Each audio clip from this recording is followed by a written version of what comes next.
Hello friends, good morning to all of you. कैसे हैं आप सभी? आई होप आप सभी की तैयारी अच्छी चल रही होगी। देखिए, जो लोग घबरा रहे हैं, पैनिक हो रहे हैं, मैंने ये वीडियो उनके लिए बनाई है। देखिए, आप लोगों की जो क्वेरी है वो है कि क्या पढ़ें कि सफिशिएंट हो। तो देखिए, आप सभी ने कोई ना कोई तो एग्ज़ाम दिया ही होगा। ऐसा नहीं है कि आप अभी डायरेक्ट बस इलाहाबाद यूनिवर्सिटी का एंट्रेंस देने जा रहे हैं। इससे पहले आपने कोई तो एग्ज़ाम दिया होगा, आपने कुछ तो पढ़ा होगा। तो समझिए कि आपका जो बेस है वो तैयार है। आप सिर्फ रिवाइज करिए। रिवाइज क्या करें? रिवाइज करिए जो सब्जेक्ट आपका वीकर है, ठीक है।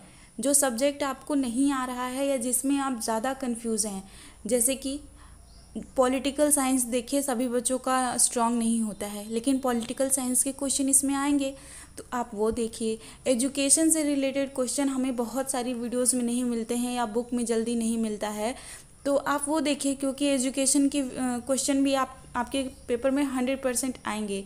इसके साथ ही अगर आपका हिंदी है तो हिंदी में आपका जो चीज़ वीक है आप वो देखिए। इंग्लिश तो मुझे लग रहा है कि 80% बच्चों का वीक ही होगा, और जो यूपी बोर्ड से हैं उन सभी का तो मतलब होना ही है। ठीक है, आप घबराइए नहीं, लेकिन आप उसमें एंटोनिम सिनोनिम वन वर्ड देखिए, उसे रिवाइज करिए। कौन सी बुक किसने लिखी है, कौन सी बुक स्टोरी है, कौन सी बुक नॉवेल है, कौन सी बुक पोइट्री है, आप वो रिवाइज करिए। सेम यही चीज़ आप हिंदी के पेपर में भी करिए। हिंदी में भी कौन सी पुस्तक किसने लिखी है, कौन सा उपन्यास किसका है, ये सभी चीज़ें महत्वपूर्ण हैं, तो आप ये सब रिवाइज करिए अभी के लिए। बाकी जो आपका जीके का बेस है वो तैयार है। अगर आपका इकोनॉमिक्स वीक है तो आप वो रिवाइज करिए। जिन बच्चों का आर्ट्स है उनको साइंस के क्वेश्चन फंस सकते हैं, तो वो साइंस देख लें। जिन बच्चों का साइंस है वो लोग जीके देख लें। आई होप मैं आप लोगों को समझा पा रही हूँ। एक दिन का टाइम है, आप लोग बिल्कुल मत घबराइए। देखिए, कौन सी बुक पढ़ें, तो मैं आप लोगों को सजेस्ट करूँगी कि अगर आप लोग कोई बुक पढ़ रहे हैं तो आप इस समय मल्टीपल चॉइस क्वेश्चन की बुक ना पढ़ें। और अगर आप मल्टीपल चॉइस क्वेश्चन पढ़ भी रहे हैं तो आप उसमें देखिए कि आप कितना क्वेश्चन सही कर पा रहे हैं, ठीक है। और अगर आपका ज़्यादा गलत हो रहा है तो आप उसी टॉपिक का सब्जेक्टिव बुक पढ़िए। जैसे कि मान लीजिए आप ज्योग्राफी पढ़ रहे हैं, ठीक है। अब ज्योग्राफी में आपका टॉपिक है राष्ट्रीय उद्यान या फिर वाइल्ड लाइफ सेंचुरी वगैरह है आपका टॉपिक, और आपको उसके क्वेश्चन नहीं आ रहे हैं तो ठीक है, आप यूट्यूब से भी वीडियो देख सकते हैं, और नहीं तो आपके पास कोई भी बुक अवेलेबल होगी उसमें इस चीज़ को जहाँ कहीं भी बहुत अच्छे से दिया है आप वहाँ से रिवाइज करिए। इस तरह से आप बुक पढ़िए। ऐसा नहीं है कि आप मल्टीपल चॉइस बिल्कुल मत करिए, आप करिए, लेकिन देखिए कि आपको कितना आ रहा है। अगर आपका वो टॉपिक आपको ज़्यादा गलत आ रहा है तो इसका मतलब आपको वहाँ रिवीजन की ज़रूरत है, तो आप रिवीजन करिए।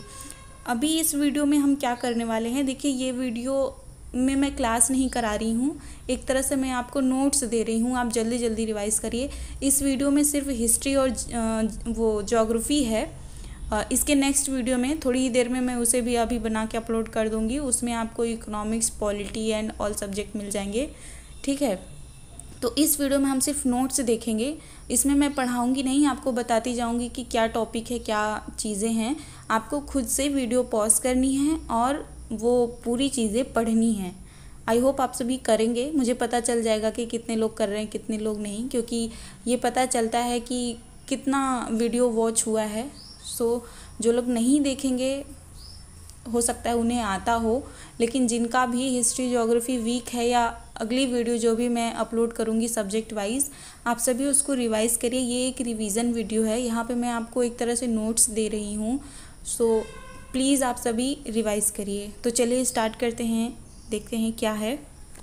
देखिए, मैंने एक ही पिक में ये सभी चीज़ें लेने की कोशिश की थी, थोड़ा छोटा छोटा लिखा है, लेकिन आप सभी अपनी वीडियो की क्वालिटी जब बढ़ाएंगे 360 480 करेंगे तो आपको क्लियर विजिबल होगा। अगर आपको 144 या 240 पे नहीं दिख रहा है तो यहाँ पे सिंधु घाटी सभ्यता के जो प्रमुख स्थल हैं उनके बारे में दिया गया है, उनके खननकर्ता कौन है इनके बारे में दिया गया है, जो नदी है, महत्वपूर्ण नदियां हैं सिंधु घाटी सभ्यता के, उनके बारे में दिया गया है। किस जगह की क्या स्थिति है, यहाँ पे देखिए वर्तमान स्थिति क्या है किस जगह की, जैसे हड़प्पा की वर्तमान स्थिति है पाकिस्तान का मांडगोमरी जिला, इस तरह से। और ये महत्वपूर्ण साक्ष्य आप सभी को पता होगा कि पूछता है कि स्नानागार कहाँ से मिला है, अन्नागार कहाँ से मिला है, पशुपति की मूर्ति कहाँ से मिली है, चावल कहाँ से मिला है, इस तरह की चीज़ें पूछी जाती हैं। तो देखिए यहाँ पे हो गया आपका प्रमुख स्थल, यहाँ हो गया कि उसकी खोज किसने की थी, यहाँ हो गया सन, यहाँ हो गया नदी, यहाँ हो गया स्थिति और यहाँ हो गया साक्ष्य। इसमें जो ये सन है, इसमें देखिए बस दो चीज़ें हैं जो बहुत इम्पॉर्टेंट हैं, आप याद कर लीजिए। एक ये हड़प्पा की पहचान कब हुई थी, तो 1921 में, और मोहनजोदड़ो की 1922 में। इसके अलावा ये सन जो है वो बहुत इम्पॉर्टेंट नहीं है, इतना टफ नहीं आएगा, और बाकी सभी चीज़ें आप देख लीजिए। वर्तमान स्थिति में भी आपको बहुत ज़्यादा देखने की ज़रूरत नहीं है, कुछ चीज़ें आपको पहले से पता ही होगा, आप सभी ने पढ़ा होगा, ठीक है। तो वीडियो पॉज करिए, इसे अच्छे से देखिए। मैं बताऊंगी तो वीडियो बहुत लॉन्ग हो जाएगी, और मुझे और भी सारे सब्जेक्ट्स कवर करने हैं, तो वीडियो छोटी ही बने और मैं सारे सब्जेक्ट कवर कर लूँ, इसलिए मैं इसे नहीं बता रही हूँ। और आप अपने से पढ़ेंगे तो आप जल्दी जल्दी पढ़ लेंगे, मैं बताऊंगी तो मैं धीरे धीरे बताऊंगी, आपका टाइम लॉस होगा। एक दिन का टाइम है, आपको सब रिवाइज़ करना है, और मैं कोशिश कर रही हूँ कि मैं आप सभी को मटेरियल प्रोवाइड करा सकूँ। देखिए, मैंने सब्सक्राइब काउंट हाइड कर रखा है, लेकिन कुल 200 लोग हैं जो इस चैनल से जुड़े हुए हैं, और ये सभी 200 लोग मेरे लिए बहुत इम्पॉर्टेंट हैं। आप एक एक पर्सन मेरे लिए इम्पॉर्टेंट है। मैं कोशिश करती हूँ कि सभी का रिप्लाई करूँ, अगर किसी का छूट जाता है तो I am really very sorry. So आप सभी को ऑल द बेस्ट, अच्छे से तैयारी करिए, पैनिक बिल्कुल मत होइएगा। नेक्स्ट टॉपिक देखते हैं। देखिए, यहाँ पर दर्शन शास्त्र के रचयिता दिया है, जैसे पूछा जाता है सांख्य के रचयिता कौन है, योग के रचयिता कौन है, न्यायिक दर्शन के रचयिता के साथ साथ कभी कभी प्रतिपादन लिखा होता है, न्यायिक दर्शन का प्रतिपादन किसने किया था। तो इस तरह से आप इसको रिवाइज़ कर लीजिए, जिन्हें याद है वो रिवाइज़ कर लें, जिन्हें नहीं याद है वो इसको याद कर लें, ये बहुत इम्पॉर्टेंट है। सो थोड़ी देर के लिए मैं इसे यहीं पे छोड़ रही हूँ। आई होप आप सभी पढ़ रहे होंगे। वीडियो को पॉज करिए और पढ़ते जाइए। वेदों की संख्या और उनके बारे में। एंशियंट हिस्ट्री से हड़प्पा कालीन सभ्यता, वैदिक कालीन, जैन धर्म, बौद्ध धर्म, 100% इससे एक क्वेश्चन आना ही आना है, तो आप सभी इसे अच्छे से देखिए। जहाँ कहीं भी मैं फास्ट कर रही हूँ स्क्रॉल, वहाँ पे आप वीडियो को पॉज करिए और उसको रिवाइज करिए। ऐसा किसी ने किया नहीं होगा यूट्यूब पे, आई थिंक मैं ही कर रही हूँ। मुझे भी बड़ा अजीब लग रहा है, बट आई होप कि मैं आपकी हेल्प कर पाऊँ।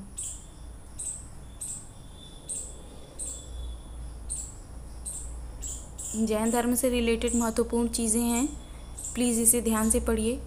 जिन्हें आता है वो रिवाइज करें, जिन्हें नहीं आता है वो याद करें। ये वो चीज़ें हैं जो आपको याद होनी चाहिए। बौद्ध धर्म आ गया।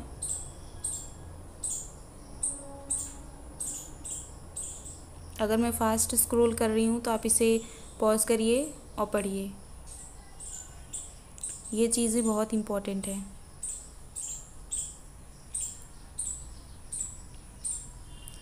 बौद्ध संगीतियाँ और जैन संगीतियाँ, ये बहुत इम्पोर्टेंट है।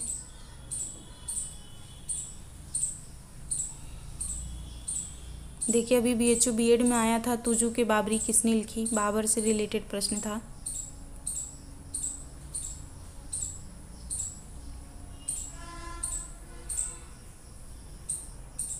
अकबर सबसे महत्वपूर्ण शासक है मुग़ल काल का, उसके द्वारा किए गए कुछ महत्वपूर्ण कार्य।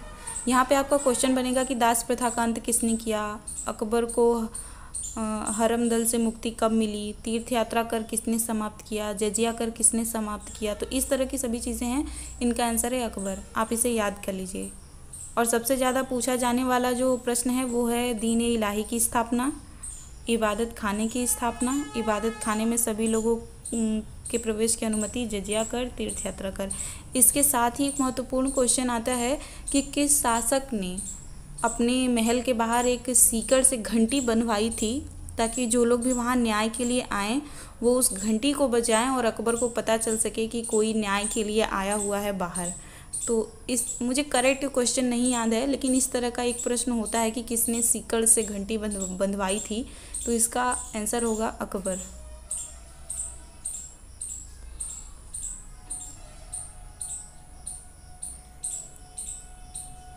अकबर और राणा प्रताप का जो युद्ध है हल्दी घाटी का, वो बहुत ही इम्पोर्टेंट है। आईने अकबरी और अकबरनामा, इसकी रचना अबुल फजल ने की है। सिख धर्म गुरुओं से रिलेटेड जो क्वेश्चन पूछे जाते हैं आप इन्हें भी एक बार देख लीजिए।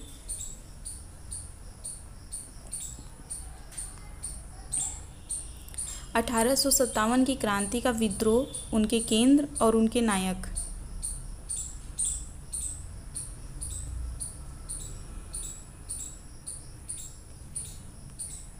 सामाजिक सुधार, देखिए किस गवर्नर जनरल ने क्या प्रतिबंध लगाया था, ये बहुत इम्पोर्टेंट है।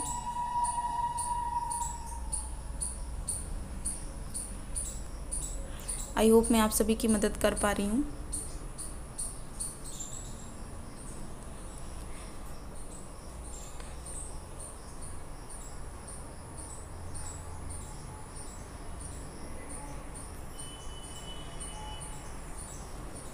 स्वतंत्रता आंदोलन, महत्वपूर्ण राजनीतिक सामाजिक संगठन एवं संस्थाएं और उनके संस्थापक।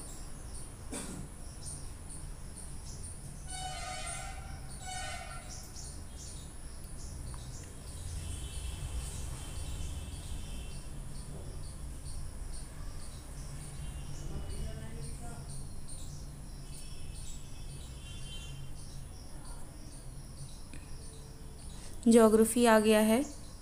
सौरमंडल, सौरमंडल के ग्रह, उनकी परिक्रमा, उपग्रह। यहाँ पे जो ये उपग्रह की संख्या है ये ओल्ड डेटा है, अभी इसमें चेंजेस आ गए हैं।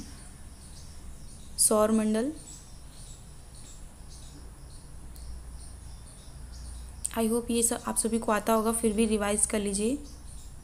देखिए यूपी बीएड जिन्होंने दिया होगा उन्हें पता होगा कि फोबोस और डिमोस करके एक क्वेश्चन आया था जो मंगल ग्रह का उपग्रह है, तो ये इम्पोर्टेंट है आपके एग्ज़ाम के लिए। सूर्य, सूर्य से रिलेटेड महत्वपूर्ण चीज़ें, पृथ्वी से रिलेटेड महत्वपूर्ण चीज़ें,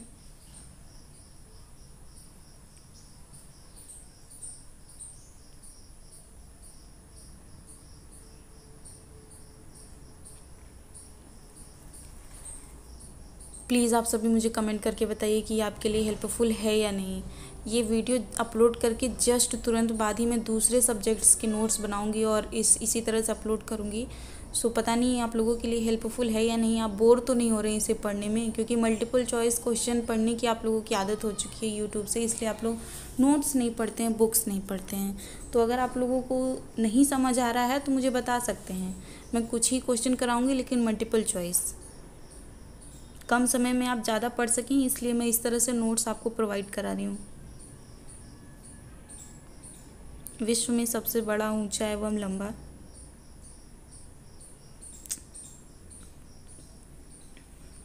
स्थिति एवं विस्तार, ये भारत की स्थिति एवं विस्तार है, क्रॉप हो गया है थोड़ा। भारत के पड़ोसी देश एवं उनसे लगे राज्य, प्रमुख दर्रे, प्रमुख चोटियाँ, प्रमुख नदियाँ,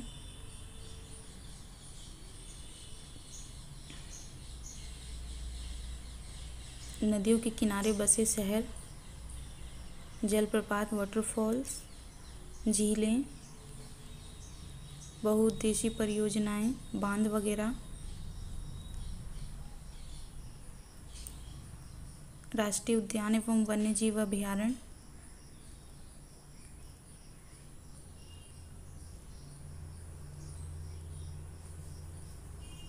फसलें एवं उसके उत्पादक राज्य। देखिए क्रांति, किस क्रांति, कौन सी क्रांति किसके लिए हुई थी। ओके, तो इस वीडियो में बस इतना ही। आई होप ये आप सभी के लिए हेल्पफुल हो। कमेंट करके मुझे ज़रूर बताइए ताकि मैं नेक्स्ट वीडियो अपलोड कर सकूं। अगर आपको इस तरह की वीडियो नहीं चाहिए तो हम मल्टीपल क्वेश्चन डिस्कस कर लेंगे। ओके, और अगर ये आपके लिए हेल्पफुल है तो प्लीज़ कमेंट करके बताइए, और इस तरह से मैं आपको सभी सब्जेक्ट्स के नोट्स टाइप के जो वीडियो हैं वो मैं अवेलेबल करा दूँ। आप लोग इसको पढ़िए, ये बहुत हेल्पफुल है आपके एग्ज़ाम के लिए। तो मिलते हैं आपसे नेक्स्ट वीडियो में। इसमें सिर्फ हिस्ट्री और ज्योग्राफी था, नेक्स्ट में दूसरे सब्जेक्ट होंगे। ओके, तो मैं अभी दूसरा वीडियो बनाती हूँ, तब तक आप इसे पढ़िए।